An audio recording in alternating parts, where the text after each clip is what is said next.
आइल बड़े नचे है चौली जला गोली कौनो बरत है कुछ नहीं बोले भले साटा करबा सुन। आइल बड़े नचे है चौल जला गोली कौनो बरत साला कुछ नहीं बोली काहे बन गइल बाड़ू तू बकहरी बकहरी बकहरी। आओ ना आओ ना और पिटाउन मारे रे आओ ना आओ ना ढेर बोला तारा आओ ना चबाले हई मला हवत मोट करी रे आओ ना चबाले हई मला हवत मोट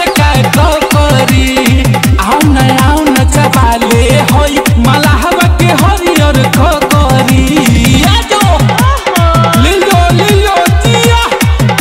मला हवत हरियर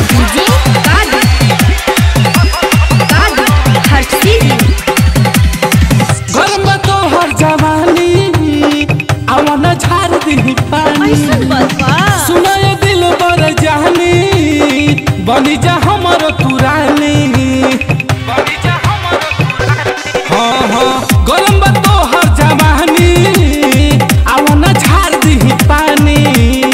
सुनाए दिल बर जानी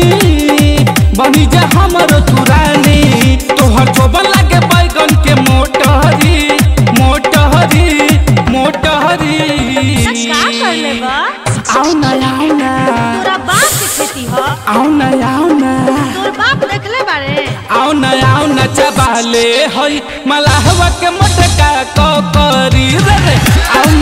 ना चबाले हई मलाहवा के मटका करी मलाहवा के हरियर मटका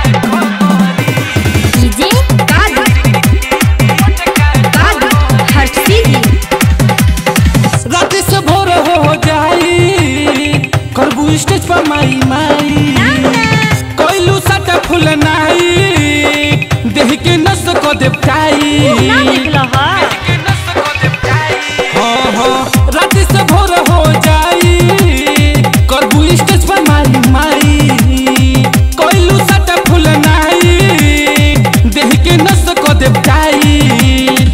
लेके घूमी माही तो के आज कोठरी कोठरी कोठरी